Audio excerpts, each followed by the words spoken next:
ሰላም ሰላም ወገኖቼ እንዴት ናችሁ? ደህና ናችሁ? እኔ አስቴር ግዳ ይባላለሁ። ፒዲፒ በያስቱ ዩቲዩብ ቲክቶክ ፕሮግራም አለኝ እና በዛ በዩቲዩብ ፕሮግራሜ ሳምንታዊ 15ኛው ፕሮግራም አቅርቤ ያለው የዛሬን በደንብ ብንኖር ዛሬን በደንብ ከኖርን ስኬታማ እንሆናለን፣ ዛሬን እናክብር ብዬ ነበር መልእክቱን ያቀረብኩት። ወገኖቼ እንደምታውቁት እንግዲህ 24 ሰዓት እግዚአብሔር ሰጥቶናል። በ24 ሰዓት ውስጥ ከጧት እስከ ማታ ድረስ ማድረግ ያለብን ነገሮች የምናደርግ ከሆነ ተድምር ውጤት ስኬታማ እንሆናለን። ያው እንደተባባልነው ስራ በሚኖር ጊዜ ጥድፊያ አቁመን በጠዋት ተነስተን መስራት ያለብንን ነገሮች ለመስራት ንጽህናችን ጠብቀን ጸልየን የእርጋታ ጊዜ ኑረን መስራት ያለብንን ስራርተን ተረጋግተን ስራችን ደግሞ በጊዜ ደርሰን ሜዲቴት አድርገን ወይ የተመስጦ ፕሮግራም ኑሮን መስራት ያለብን ነገር ደግሞ ቀኑን ደግሞ አስቀድም ማታ ወይ ጠዋት ፕሮግራም አውጥተን በፕሮግራም ስንኖር ማድረግ ያለብንን ነገሮች ስናደርግ ስኬታማ እንሆናለን በሚል ነበር አንደኛ። ሁለተኛ ደግሞ ወገኖች አመስጋኝ እንሁን። ዛሬ ቀኑን እናብራው። በሆነልን ነገር ደስ ይበለን። በሆነልን ነገር ሁሉ ደስ ይበለን። ያልሆነው እንኳን አልሆነ እንበል። በሆነው ደስ ይበለን እና በሆነው ነገር ላይ አተኩረን አመስግነን ደግሞ መስራት ያለብንን ነገር አእምሮ አካላችንን አፍታተን እንስራ። ያ ምስጋና ሰው እንሁን። ምስጋና ኃይሉ ብዙ ነው። ከእግዚአብሔር ጋር ያቆራኘናል። ከሰዎች ጋር ጥሩ ህብረት እንዲኖረን ያደርጋል። ከራሳችን ጋር ያስማማናል። የሚያመሰግን ሰው እጅግ ብዙ ስጦታዎች አሉት። የጤና ጥቅም አለው። ወደ ስኬት ይዞን ይሄዳል። ከሰው ጋር ያግባባል፣ ከራስ ጋር ያግባባል፣ ከአምላክ ጋር ያግባባል። ነገርን ገልብጡ። ችግር ውስጥ እንኳን ብትሆኑ በሆነላችሁ ነገር ይህን ችግር ከአምላኬ ጋር ከመልካም ሰዎች ጋር ከራሴ ጋር አልፋለሁ፣ ባለኝ ነገር ሁሉ አመሰግናለሁ ማለት እንልመድ። የምስጋና ሰው እንሆን ወገኖቼ። ሌላው ደግሞ አደራ ብዬ የምላችሁ ፕሮግራም ራዕይ ምናምን ፕሮግራም ይኖራል። ወዴት መሄድ ነው የፈለግነው እኛ ብለን ደግሞ በፕሮግራም ራዕይ ኑሮን ህልም ኑሮን እንኖር ዛሬን። ነገ ደግሞ ያለፈ ነው። በቃ ስለ ነገ መጨነቅም ማሰብም አያስፈልግም። ለነገ ደግሞ ዛሬ ማድረግ ያለብን ላይ ማተኮር ነው እንጂ ያለብን ነገስ ደግሞ ምንድነው ይሆን አይሆንም እያለን ደግሞ ያልሆነ ጊዜ ገንዘባችንን ማባከን የለብንም ወገኖች። ሌላ ደግሞ እንደ 1000 ዓመት ነዋሪ አንኖር እያልኩ ነው ሁሌ ለሰው መመክረው። እኛ ጊዜያዊ ነን። እዚህ ምድር ስንኖር ስንጠራ የምንሄድ ከሰከንድ በኋላ ከደቂቃ በኋላ ልንጠራ እንችላለን። ስለዚህ ለነፍስ ነገራችንን አስበን ተዘጋጅተን እንኖር።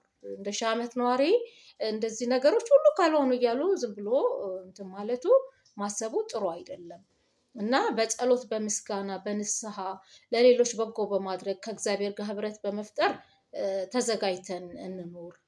እግዚአብሔር እንዳለው የመዳን ቀን ዛሬ ነው ብለዋል።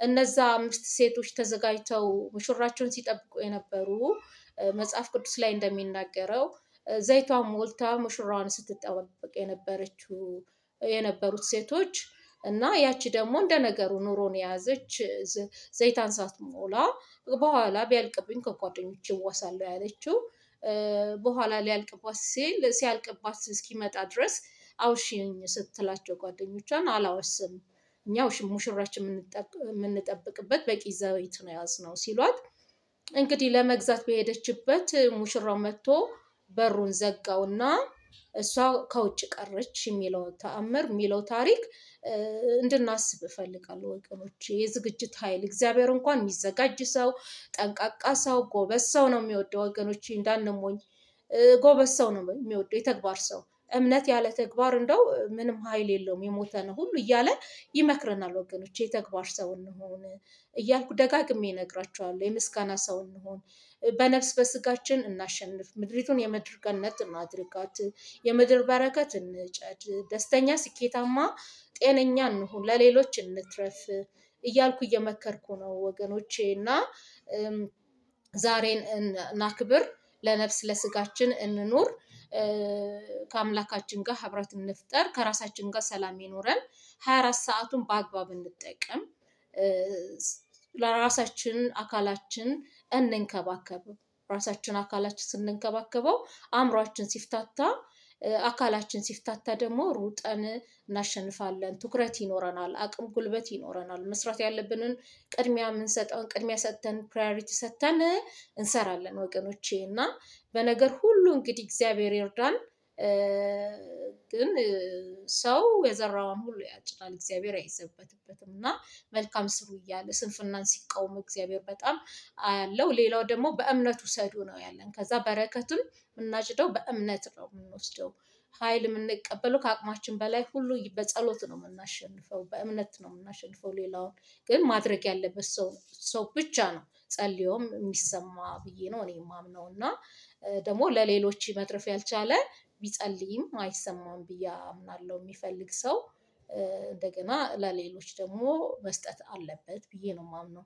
እና ላይፍ ባላንስ እንስራ፣ ለሰማይ ለነፍሳችን አብረን እንኖር፣ ቀኑን እንባርክ፣ ራሳችንን እንንከባከብ ነው ያልኩት ወገኖቼ። እና ይሄንን በተግባር ስናውለው እንግዲህ ራሳችንን እንጠቀመዋለን።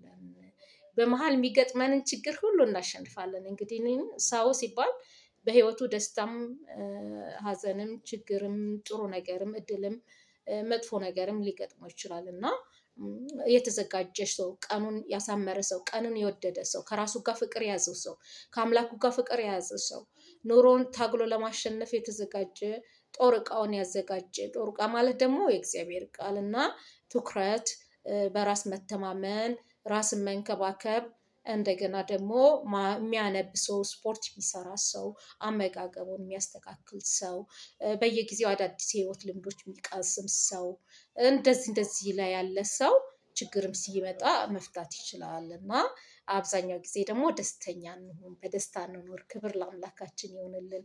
ደስታ ደስታ ደስታ፣ ዛሬን እንውደዳት፣ ከዛሬ ጋር ፍቅር እያዘን ባለን ነገር ደስ ይበለን። ስለ ሁሉ እግዚአብሔር ይመስገን። እግዚአብሔር አባቴ ክብር ለሱ ይሁንልኝ። አመሰግናለሁ። እናንተንም ፒዲፒ ባያስቱ የሚለው ቲክቶክ ፕሮግራሙን ብትከታተሉ፣ ላይክ፣ ሼር፣ ሰብስክራይብ ብታረጉ፣ ኮሜንትም ካላችሁ ብትጽፉልኝ ደስ ይለኛል። አመሰግናቸዋለሁ። እግዚአብሔር ያክብርልኝ።